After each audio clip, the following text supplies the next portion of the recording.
Karen, thanks for talking to us. On cue, of course.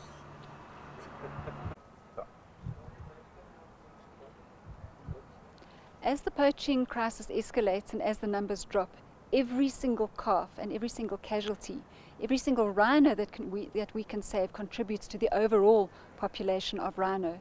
So when there is a poaching that takes place and a female gets shot, invariably there are 1 or 2 calves or potential calves that are lost through that poaching. The female either has a calf at foot. In some cases she may have 2 calves. She may have a young calf and a much older calf, or she has a fetus or an embryo. So for every female poached, we are losing potential rhino as well as the female. Is it a very expensive exercise to go through to rehabilitate a calf? The financial implications of rehabilitating a rhino are big. It's a very big undertaking, but if you do it properly and you do it properly right from the beginning, rehabilitating rhino isn't rocket science. Rehabilitating rhino is a huge, big undertaking. But if the calf is handled correctly right from the rescue, to the right diet, to the right veterinary treatment, to the right rehabilitation techniques, that calf can go back into the wild and breed. And if you look at the overall cost implications, if it's done properly right from the start, the cost of rearing a calf is a very, very small part financially of the value of a rhino.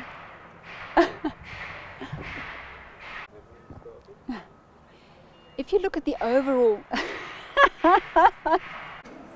Okay. Karen, you so tell me, what's the value of rehabilitating a calf? If you look at it from a conservation point of view, every single calf that we can save and that we can put back into the wild is another rhino back into the rhino population. So from a conservation point of view, every calf, every casualty counts. So Karen, your ear's falling down in front of your face there. Okay. Take 37. We go back again. Okay. From a conservation point of view, every single calf, every single casualty that we can save contributes to the overall conservation of rhino. Every calf or casualty that survives and can go back into the wild is then part of the bigger population. If we look at it from a purely economic point of view, rescuing and rehabilitating a calf is a huge undertaking.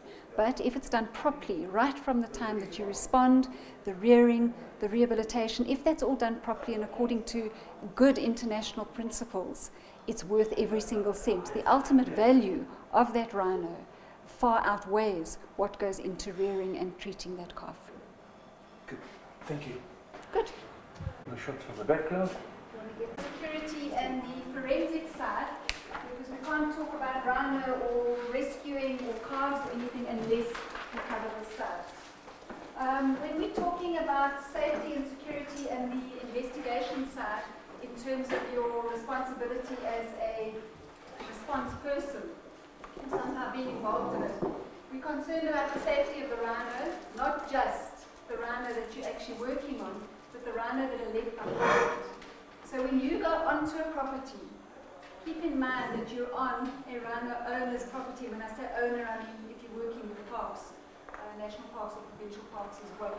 So it's not just the rhino that you're actually working on, or the calf that you're concerned about. It's the rhino remaining on that owner's property. So how you handle the security around the calf or the casualty that you're working on will impact on the rhino that are left behind on the owner's property. And security, the information that you have. And I can tell you that some of the most spectacular rescues and responses that we've done, the most spectacular work, nobody knows about. And it's one of the reasons we're able to get on and help owners, because they don't want that information going out there. They don't want photographs of how many more rhino they have. They don't want a response side. And then you're also looking at not just your safety, but the safety of those and the people that are working with you, the owners, the rhino, and other wildlife. And then also taking into account that you're working in the bush, so you are focusing on this little calf that you're trying to rescue. Keep in mind that you might be working in areas where there are rhino and other rhino, the elephant, there's other game. So you're working in the bush with very heavy, dangerous animals.